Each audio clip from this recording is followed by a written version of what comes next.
My name is Jaharris Collier. I work in adult reconstruction of the hip and knees, and I work at the Core Institute. The most rewarding part of being a physician is probably the fact that we help to improve the quality of life of our patients and get them back to doing the things that they enjoy doing. The Core Institute is different in that they really focus on patient care as well as providing very specialized care for each patient that you see.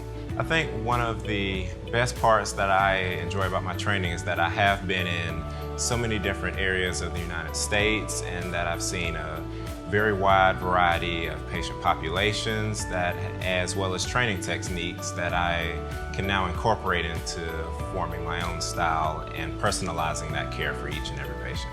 When patients see me, they can expect that they're going to have a very close, personalized experience, that I will listen to their problems, and whether it is in my focus and field especially or not, that I'm going to do my best to ensure that they get the answers that they seek.